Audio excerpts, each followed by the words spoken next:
Seguimos adelante aquí entre Buen Día. Es siempre muy grato recibir a Luis Lacalle Pou. Luis Alberto Aparicio Alejandro Lacalle Pou.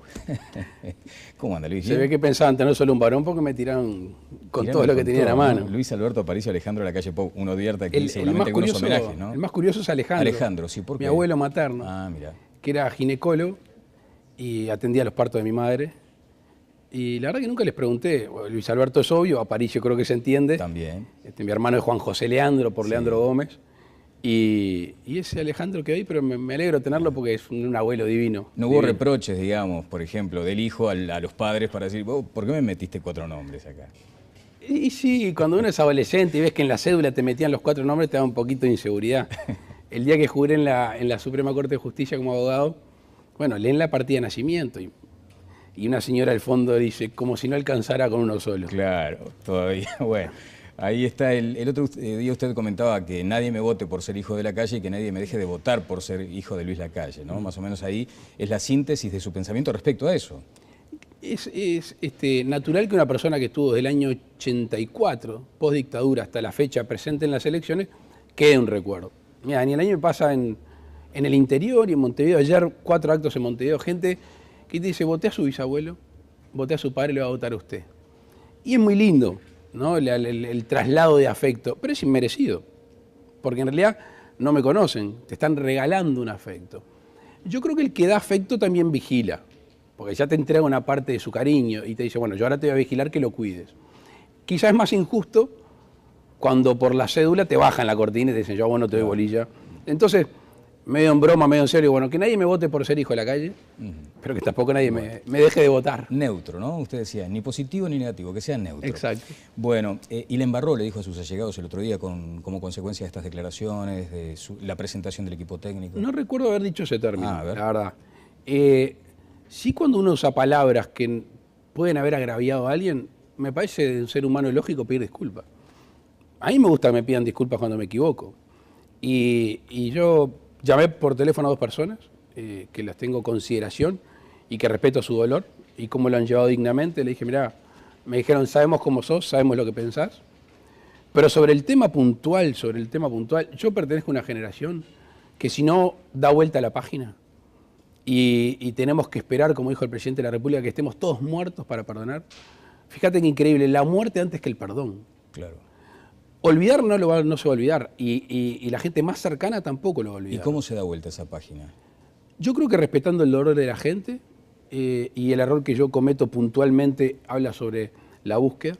La búsqueda, aunque cualquiera indique que no tiene que realizarse primero, que es la justicia, son los tratados internacionales, la Constitución, la ley, y los familiares siempre van a seguir buscando. Entonces dejemos ese dolor o secularicemos ese dolor, pero la sociedad, en esa búsqueda de los familiares al mismo tiempo tenemos que avanzar. Y si avanzamos echándonos las culpas, estamos fritos. ¿Coincide con lo que en algún momento ha dicho el presidente de la República respecto a dejar libres a los viejos que están presos, dice él?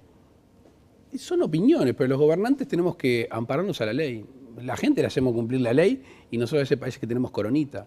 Aquel juego de palabras de lo político por encima de lo jurídico en realidad es veneno para la democracia. Lo jurídico por encima de lo político. Y más para los gobernantes que estamos en una situación de privilegio con respecto, por lo menos con respecto al poder, comparado con los ciudadanos.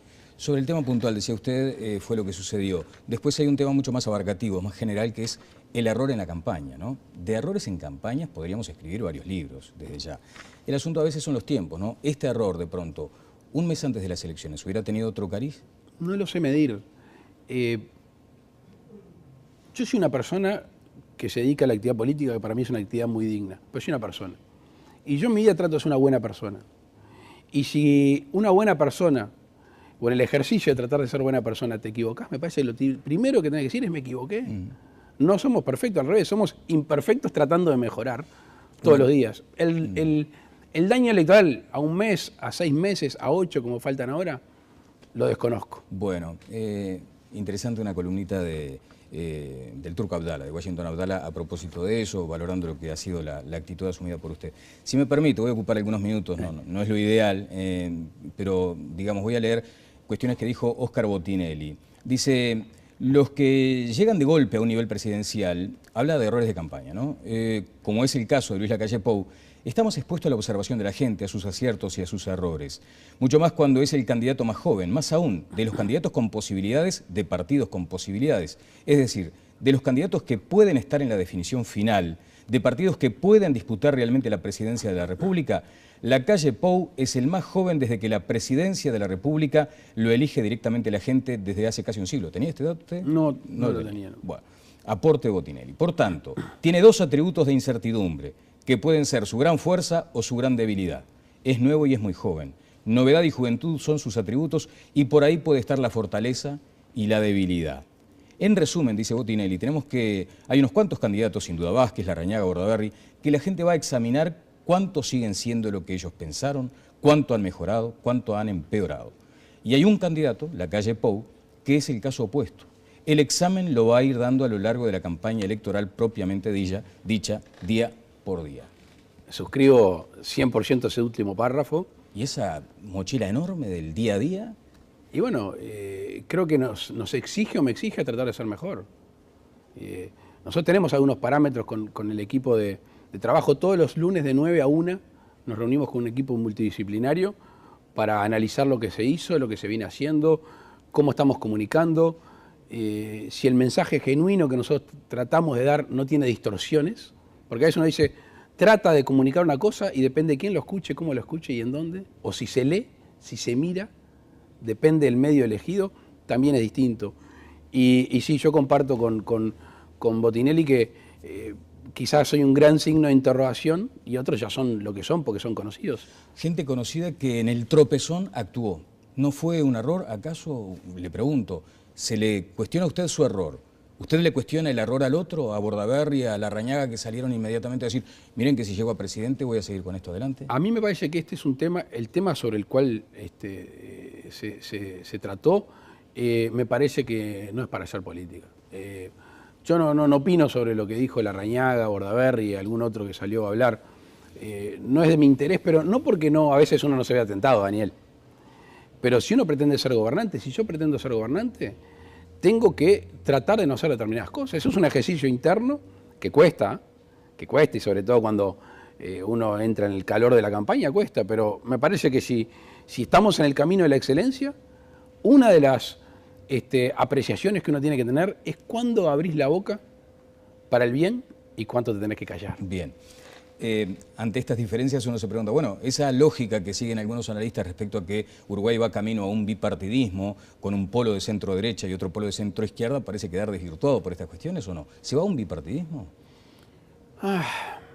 Yo lo que creo es que por suerte el Uruguay tiene partidos muy fuertes, aunque algunos modernos dirían, pero ¿por qué partidos? Hay que votar personas, que es cierto. Pero en un momento de crisis institucional, que ojalá que no suceda, el anclaje en sistemas políticos, en sistemas partidarios es muy bueno. Si no se da lugar en otros países que borra todo y vienen esos mesías salvadores. Entonces, el 60% del Uruguay se define perteneciente a un partido. Con respecto a las ideologías, esos anclajes históricos, a los cuales yo me niego. Me niego por varias razones. Primero porque creo que el molde se rompió en gobiernos colorados, en gobiernos frentistas y en gobiernos blancos. El pragmatismo ha primado. Quizá el discurso más duro con respecto a una afiliación ideológica era el del Frente Amplio, por lo menos en los muros de todo el Uruguay así lo decía, y es claro que ha tenido que convivir con determinadas cosas. No quiero hacer historia, pero el no pago de la deuda externa a la relación con el imperio yanqui, bueno, naturalmente la realidad los chocó de frente y se dieron cuenta, a veces excesivamente, que había que continuar con determinadas cosas. Entonces, estamos en una sociedad que convive, primero, fuertes partidos políticos, pero que se ha convertido iconoclasta, que es muy personalista, que a veces es bueno porque reside toda la voluntad en la mirada, en el sentir de una persona, pero si esa persona se desvanece la confianza. ¿Usted huele a experimento lo de Montevideo, ese acuerdo entre blancos y colorados? En realidad, a un experimento de madurez y de generosidad, que no es moneda corriente la actividad política. O sea, respalda esa experiencia, digamos. Si es 1 más 1 para ganarle a otro, no. Si el fin último de este proceso es derrotar al Frente Amplio, me parece muy menor. Si el fin es 2 partidos políticos, como arrancó, no hay que esconderlo, pero después una masa de vecinos que entiende que puede haber un mejor gobierno para Montevideo, yo me prendo. Ese es el ejercicio que tenemos que hacer. Un instrumento que no ha sido fácil. Tenemos un partido de 170 y pico años de historia que un día para el otro en su ADN le tienen que infiltrar que van a comparecer en otro lema. No es changa, no es changa. Después una agenda de cosas para hacer. ¿Para qué me convocan? ¿Para qué se juntaron? Utilización del presupuesto, saneamiento, basura, transporte colectivo, etcétera, etcétera. ¿Y después quién? Y esa es la etapa final, la posterior. Cuando ya maduró todo el proyecto, allí un candidato que no va a ser fácil su forma de elección. Porque el sistema establece que puede haber 3 candidatos. Yo soy partidario, viene un escaloncito más, yo soy partidario de un solo candidato. Porque si somos generosos realmente, si extremamos la generosidad, ahí sí nos tenemos que sacar la camiseta partidaria y decir, bueno, ¿quién es el mejor de todos los mejores en la sociedad montevideana? Y elegir a ese. Ese tema en el Partido Nacional no está laudado desde su punto de vista. No está laudado y yo creo que correctamente no está laudado. Yo creo que hay procesos que ir siguiendo. Tenemos compañeros como Jorge Gandini que ya ha manifestado su intención de ser candidato. Veremos cómo se elige. Claro, usted ha dicho claramente que es muy probable que su sector también presente un candidato. Estamos abiertos de mente. Estamos derribando muros mentales partidarios. Bueno, derribemos muros mentales personales. El mejor o la mejor, ahí confluyamos poniéndole el esfuerzo. Veremos. No creo que sea muy fácil, pero va a ser una prueba. Bueno, pero volviendo brevemente sobre lo anterior, ¿usted no entiende que sea un experimento para tratar de tomarle la temperatura en la gente a esa bipolaridad de la que se habla, a ese bipartidismo? No, porque en otros departamentos, fíjate, Salto, sin hablar sin de... ingenierías sin electorales. ingeniería la gente votó a Coutinho. En Florida, votaron al pájaro Enciso. La gente hizo a la inversa. En Paysandú. Bueno, se fue cambiando y se fue modificando. La gente es la que sigue y genera corrientes. Nosotros tenemos que ser tipo radomantes que sabemos dónde está el agua y hacia dónde ir. ¿Dónde está la beta? Bueno, confirmar lo bien hecho, ha dicho usted más o menos, es la síntesis de su discurso, modificar lo malo, innovar y transgredir. Un ejemplo de cada punto. ¿Qué le cuesta más, confirmar lo bueno? No. Bueno, yo creo que sí, que debe ser confirmar lo bueno, porque es muy fácil ganar destruyendo al otro.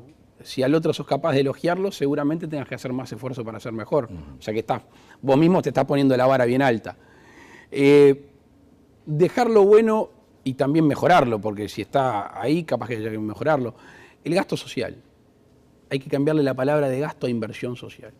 El Frente Amplio detecta cuando llega el gobierno la crisis del 98 agravada o la nueva crisis del 2002,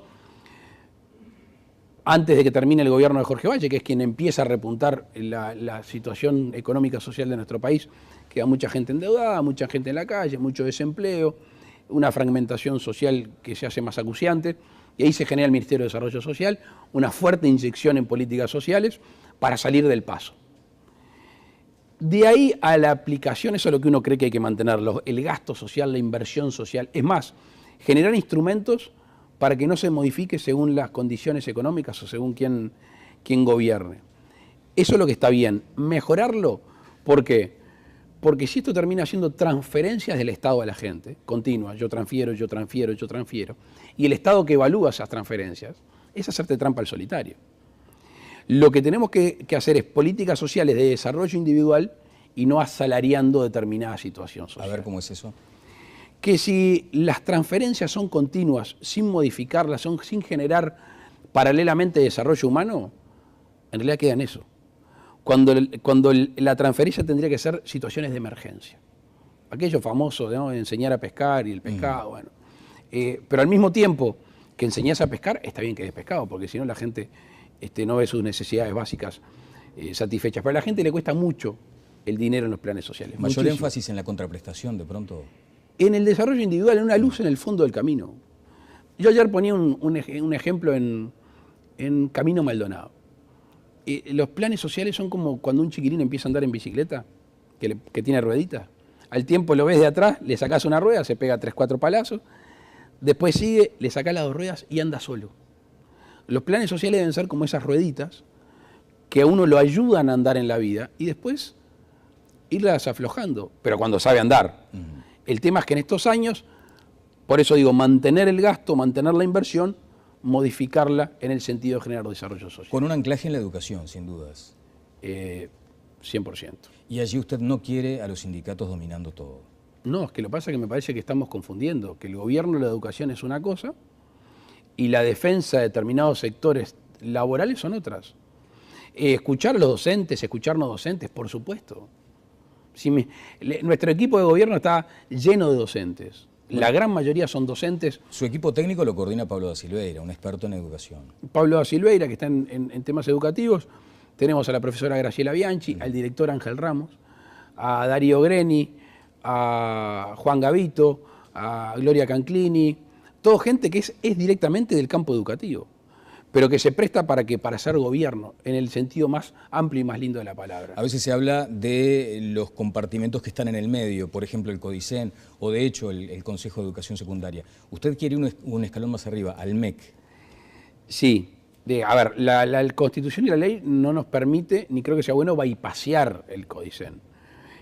Tenemos el obstáculo de la ley de educación. Si Luis Lacalle tuviera la voluntad y las mayorías necesarias, yo la derogaría. Yo creo que fue una ley de lucha de poderes más que una ley basada, dedicada al último por el cual se hizo todo el sistema, que es el chiquirín, al educando, y potenciar el MEC.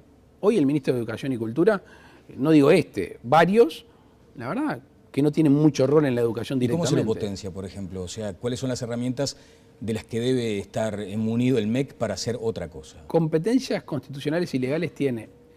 O sea, no las aplica directamente. No, por lo general no se le asigna presupuesto ni se tiene incidencia, porque el cargo y la ley lo hace la persona, la actitud que tenga en ese sentido.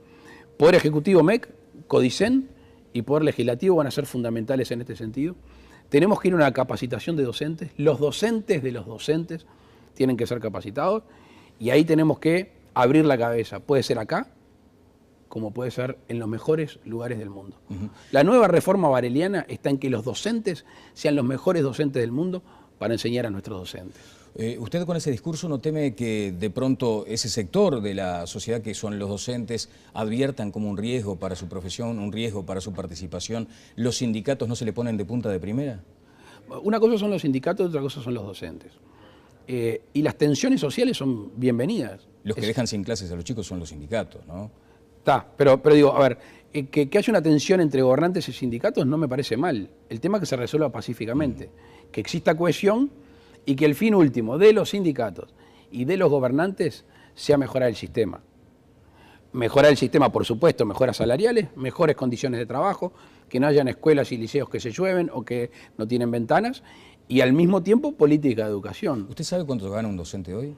14.000 y pico de pesos con 20 horas y 20.000 el doble. ¿Y cuál sería el porcentaje desde su punto de vista, como ya acto de gobierno, digamos, para que el docente estuviera contento con su salario? Bueno, el estar contento no creo que es una... Bueno, es muy subjetivo, es verdad. Es justo. Pero ¿qué es lo razonable? Uno tiene que justo, tratar de ser justo. Lo decoroso, ¿qué es lo decoroso? ¿Aumentarle cuánto a un docente? No solo lo que se quiera, sino lo que se pueda. Si yo te digo una cifra hoy, quedo esclavizado. Yo te voy a decir lo que propusimos en todo este conflicto. En todo este conflicto propusimos un aumento nominal de 3.000 pesos a cada docente, por 19.425 docentes dentro del aula de educación inicial y educación primaria, significaba 37.8 millones de dólares. Trajimos el dinero, vimos el dinero no ejecutado, el dinero que se gastan en cargo de confianza. Todo ese monto superaba largamente los 130 millones de dólares. Solo los cargos de confianza, 43.8 millones de dólares. Había que optar y decidir. ¿Es justo 3.000 pesos más solamente? No es justo. Yo creo que al mismo tiempo que preparar a los docentes, que evaluar docentes, si no le pagamos mejor, estamos fritos. ¿Usted entiende que el rumbo de la economía va bien? O por lo menos manifestó que en líneas generales respaldaría, habría como una continuidad. ¿Es la misma línea económica que ha determinado también esas luces de advertencia respecto a estos incrementos salariales? A ver, está bien hecha la pregunta. Hablábamos de la política macroeconómica y la fiscal. Aquella que el Frente Amplio dijo no vamos a pagar esto, no vamos a pagar la otra, y después se dio cuenta que la realidad es muy terca, es muy dura. tuvo que negociar con los organismos multilaterales de crédito, la deuda pública, la deuda privada, tuvo que tener pautas de conducta fiscal. Lo que nosotros no estamos de acuerdo, y es notorio que no ha sido exitoso, es que a pesar de tener presupuestos mucho mayores, y bienvenido presupuestos mucho mayores, 27% en salud pública, otro tanto en educación, otro tanto en seguridad, los resultados no son buenos. O sea, a mí me parece que a los gobernantes se nos paga por gestionar, y la gestión es deficitaria en todos los sentidos. Entonces, la política monetaria global de endeudamiento con los organismos multilaterales de crédito, bienvenida. La política tributaria, y a mí no me gusta del todo, pero uno no puede tener complejo refundacional, que el Uruguay empieza cada 5 años. Si hoy yo vengo y me siento acá enfrente tuyo y le digo a la gente, voy a derogar el IRPF, le estoy mintiendo. Es imposible. O sea, hoy, el candidato que asuma esa postura miente, hoy. Bueno, yo estoy mintiendo. Si yo lo digo, miento. El otro que se haga cargo de titularlo de él. No le quiero decir mentiroso a nadie. ¿Por qué? Porque el gasto rígido hoy está muy fijo. Lo que sí tenemos que hacer, y eso es una obligación de gobierno y un compromiso, es que el IRPF se abre sobre la renta neta y no la bruta. Para hablar en criollo, hoy cobras tanto y sobre eso te fajan el IRPF. Hay familias que hacen esfuerzo para que los chiquilines estudien otros idiomas, para que vayan a un centro deportivo, pagan salud. Hay mujeres que están en ese falso conflicto en ser madres y trabajar. Hoy una mujer está en diferentes condiciones con los hombres porque cuando quieren ser madres, muchas veces se le complica tener a los chiquilines. Deducciones al IRPF por cuidado de determinadas personas de esos chiquilines. Entonces ahí vamos haciendo que el IRPF sea un impuesto a la renta neta y no la bruta, o sea, los ingresos. No tan gravoso, sino que también contemple algunos aspectos de la vida. Y que estimule a mejorar, aparte, que estimule a invertir en mejoras. Bueno, se nos ha ido el tiempo y han quedado decenas de temas. Por ejemplo, pedidos de informes que no tienen respuesta. 14 pedidos que no tienen una respuesta del organismo encargado de darlos. ¿Eso no es oscurantismo también en el sistema político en general? Sí, yo no le quiero cargar las tintas a este gobierno porque pasó en todos los gobiernos. Sí. Este un poquito más. Yo creo que la falta de equilibrios de mayorías, la falta de tener que negociar y tener que llegar a consensos, a veces hace que la soberbia inunde un poquito a los gobernantes. Y yo creo que a este gobierno le ha pasado. Me quedé atrás con una cosa que me has preguntado, con eso que nunca se ha hecho y que debemos hacer, lo transgresor. Por ejemplo, nosotros estamos empecinados con la educación a distancia. Esto de que la globalización tiene manifestaciones en contra es como manifestar en contra de la rueda. La globalización a nuestro país, en esta aldea global que es el mundo, nos permite que alguien en las Toscas de Caraguatá, por un lugar cercano a tus afectos, un chiquilín pueda estar estudiando en la Universidad de Montana las mejores técnicas de reproducción de ganado bovino. Esa magia que tenemos hoy, la tenemos que aprovechar. El otro día andamos por Mina de Corrales en la escuela de alternancia. Está lotada, como dicen los brasileños. Cada vez más chiquilines van a la escuela de alternancia. Está una semana en la escuela, una semana en las casas. La mayoría de sus padres son productores. ¿Por qué no hacemos educación a distancia en ese momento? Está bien, Luis. Y el otro tema que nos tiene casi obsesionados, asentamiento cero. Sí. 170.000 uruguayos, a pesar de la bonanza económica sin antecedentes, siguen viviendo en asentamientos y se están yendo a vivir a asentamientos. Tenemos que hacer un abordaje multidisciplinario, legal, para que la gente que pueda acceder a una vivienda digna con planes de vivienda para quienes ganan menos, para aquellos de menores ingresos, volver a tener lo que se ha obviado en estos años. Tenemos que generar una ley de alquileres distinta, no modificar esta distinta, sin garantías. Hay gente que no tiene respaldo ninguno, no tiene un familiar y no tiene acceso a las instituciones financieras. Pero la garantía también es un reaseguro que hay que mantener en algunos casos. Claro, pero hay que generar un proyecto, una ley en el cual... Un fondo, digamos. No, tú, propietario, me alquiles al plazo que quieras, yo te pago por mes y que si no te cumple me desalojes rápido. Bueno, esos temas los vamos a desarrollar encantado de la vida más adelante porque hay tiempo todavía. Con mucho gusto. Con mucho gusto. ¿Cómo interpretó este precio que tiene ahora el gramo de marihuana? Cuando lo leyó, ¿qué dijo? Su primera reacción, cortito. En realidad me parece todo un disparate. Un disparate. Militarizar las calles, como lo dijo hoy Stirling y Larrañaga lo sugirió, aumentar la presencia de policía militarizada. Primero vamos a mejorar la policía, porque siempre es fácil buscar el camino al costado. Darle más vida a las comisarías, que se le ha sacado, frenar el desmantelamiento de radiopatrulla, respaldo anímico y jurídico a los policías, mejor armamento, derogar este régimen de 8 horas que desconoce la función policial, potenciar nuevamente la policía comunitaria, que genera una cercanía al guardia civil con la gente, que aparte es un buen levantador de datos, restablecer el taller del CAIMA, el policial, Sí. y tantas otras cosas. Bien. Y después, si nos queda todavía cosa por hacer, patrullaje de algunas fuerzas militares, sobre todo en zonas rurales y zonas más alejadas. Muchas gracias. El examen lo voy a ir dando a lo largo de la campaña electoral día a día. Un gustazo. Dijo Botinelli. Que pase muy bien. Placer. Luis Lacalle Pou estuvo con nosotros. Vamos a una breve pausa y seguimos adelante en Telebuen Día. Presentó SECOM, primer servicio de compañía.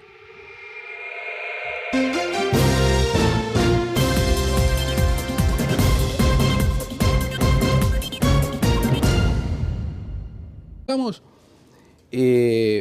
echándonos las culpas, estamos fritos. ¿Coincide con lo que en algún momento ha dicho el presidente de la República respecto a dejar libres a los viejos que están presos, dice él? Son opiniones, pero los gobernantes tenemos que ampararnos a la ley. La gente le hacemos cumplir la ley y nosotros a ese país que tenemos coronita. Aquel juego de palabras de lo político por encima de lo jurídico en realidad es veneno para la democracia. Lo jurídico por encima de lo político. Y más para los gobernantes que estamos en una situación de privilegio con respecto, por lo menos con respecto al poder, comparado con los ciudadanos. Sobre el tema puntual, decía usted, fue lo que sucedió. Después hay un tema mucho más abarcativo, más general, que es el error en la campaña, ¿no? De errores en campañas podríamos escribir varios libros desde ya. El asunto a veces son los... Como abogado, bueno, leen la partida de nacimiento y una señora al fondo dice, como si no alcanzara con uno solo. Claro, todavía, bueno. Ahí está, el otro día usted comentaba que nadie me vote por ser hijo de Lacalle y que nadie me deje de votar por ser hijo de Luis Lacalle, ¿no? Más o menos ahí es la síntesis de su pensamiento respecto a eso. Es natural que una persona que estuvo desde el año 84, post dictadura, hasta la fecha presente en las elecciones, quede un recuerdo. Mira, ni el año me pasa en el interior y en Montevideo. Ayer 4 actos en Montevideo, gente que te dice, voté a su bisabuelo, voté a su padre, le va a votar a usted. Y es muy lindo, ¿no? El traslado de afecto, pero es inmerecido, porque en realidad no me conocen, te están regalando un afecto. Yo creo que el que da afecto también vigila, porque ya te entrega una parte. Pero sobre el tema puntual, yo pertenezco a una generación que si no da vuelta a la página y tenemos que esperar, como dijo el presidente de la República, que estemos todos muertos para perdonar. Fíjate qué increíble, la muerte antes que el perdón. Claro. Olvidar no se va a olvidar y la gente más cercana tampoco lo va a olvidar. ¿Y cómo se da vuelta esa página? Yo creo que respetando el dolor de la gente y el error que yo cometo puntualmente habla sobre la búsqueda. La búsqueda, aunque cualquiera indique que no tiene que realizarse primero, que es la justicia, son los tratados internacionales, la Constitución, la ley, y los familiares siempre van a seguir buscando. Entonces dejemos ese dolor o secularicemos ese dolor, pero la sociedad, en esa búsqueda de los familiares al mismo tiempo tenemos que avanzar. Y si avanzamos... Seguimos adelante aquí en Telebuen Día. Es siempre muy grato recibir a Luis Lacalle Pou. Luis Alberto Aparicio Alejandro Lacalle Pou.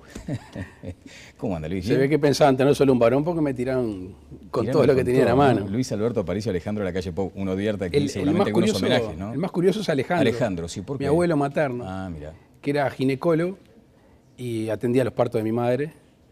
Y la verdad que nunca les pregunté. Luis Alberto es obvio, Aparicio creo que se entiende. También. Mi hermano es Juan José Leandro, por Sí. Leandro Gómez. Y ese Alejandro que hay, pero me alegro tenerlo porque es un abuelo divino. No hubo divino. reproches, digamos, por ejemplo, del hijo a los padres para decir, "Oh, ¿por qué me metiste 4 nombres acá?"